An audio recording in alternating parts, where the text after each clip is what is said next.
Section 4. High blood sugar may not be bad. Just now in section 3 you heard that if your blood is having sugar more than 250 mg per deciliter, that is high sugar in the blood for a long time, then it may lead to increased risk of many diseases. But now just the opposite you are hearing. High blood sugar may not be bad. Let me give you some example to convince you here before I go to the next chapter, which will help you to connect both the thoughts.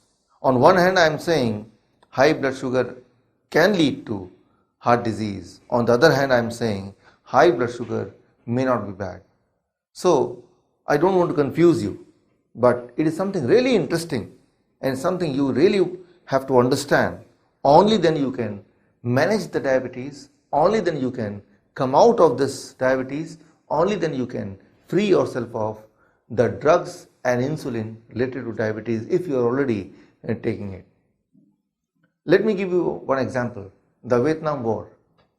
The dead soldiers, those who were less than 20 years of age, their autopsy report, the dead soldiers of the Vietnam War, the soldiers who were less than 20 years of age, their autopsy report shown number of blockages in the heart. And what I mean to say here is, before the age of 20, if you do the scanning or angiography, there is a possibility of finding number of blockages in the heart. So, but we've been hearing that blockages are bad for your heart, for your body, that may lead to heart attack. But not if it is when the age is before 20. Before the age of 20, our naturally the body creates some kind of blockage, which is like a protective mechanism. It's like a pillar. If there is a big building, big roof, in between there are many pillars. So from a distance the pillar may appear as a blockage, as a roadblock, but in reality that is supporting the roof. Similarly, when the child is growing, in their arteries there are many pillars which may appear to a doctor as a blockage. But because of those pillars only, because of those blockages only, you are able to live a long life. If any children are not having those pillars, those blockage kind of things in the initial years of their life, then those children may not be able to cross 30 years of their life. So blockages are not bad always. If it happens before the age of 20, it is actually a protective mechanism. For example, blood pressure. How much blood pressure should you maintain? Normally people will say 120 by 80.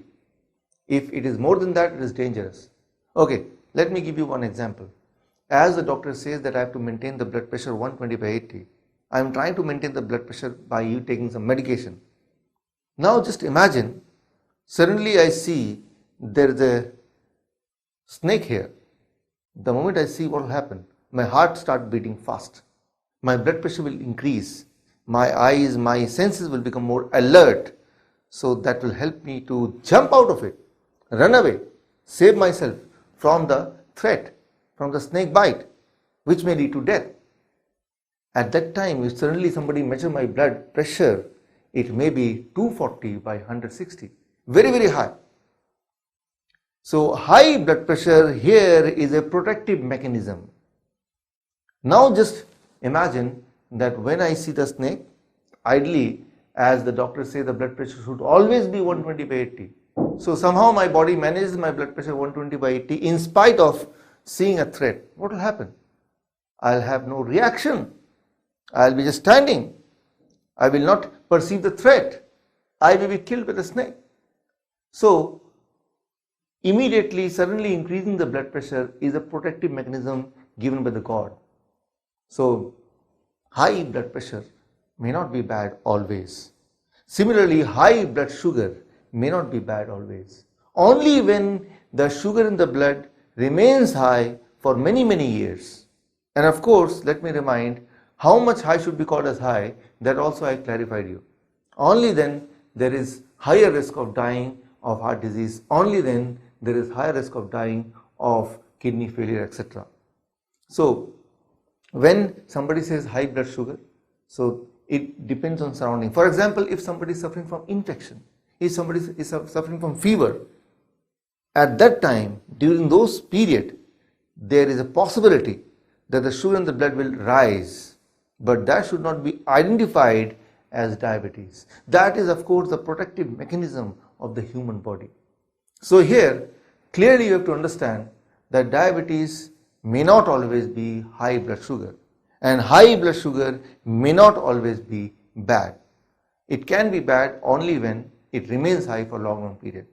Here one more thing, that as we grow old, there are certain changes keeps on happening in our body. For example, our hair become grey. We get a lot of wrinkles. So that is just a sign of aging. That should not be called as disease, because it's something which will happen to everybody, right? Irrespective of how healthy you may be.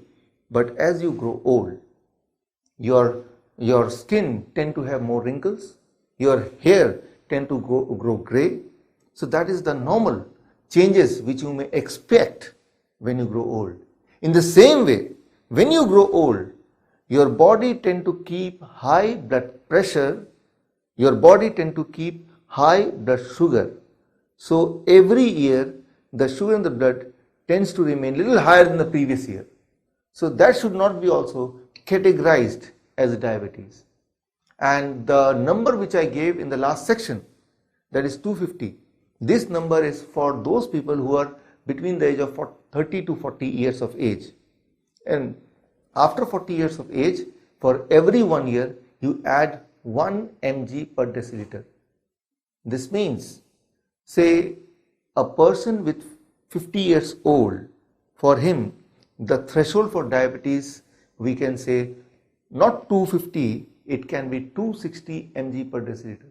This means a 50-year-old man, if he is able to maintain a blood sugar less than 260 mg per deciliter, he is not a diabetes patient. So what I mean to say in this section, that high blood sugar may not be bad, because depending on the surrounding, as in the case of blood pressure, the body decides how much sugar should be there in the blood depending on the surrounding. For example, if I ask you a simple question, what is the safe driving speed in your city? Let's say you say 60 km per hour. Okay, I set my car in such a way that the moment I start it, it will run 60 km per hour. Neither less, neither more. Can I call it a safe driving speed? Of course not.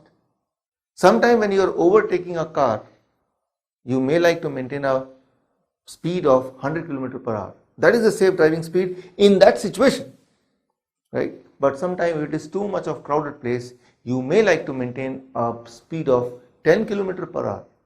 So in that situation, that is the safe driving speed.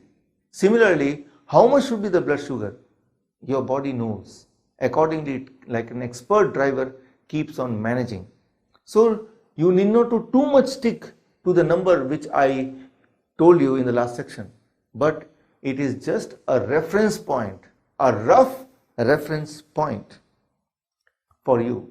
But understand, depending on our metabolism rate, depending on our genetics, depending on external factors, every moment your body decides what should be the blood sugar at this moment. So those little higher sugar should not be called as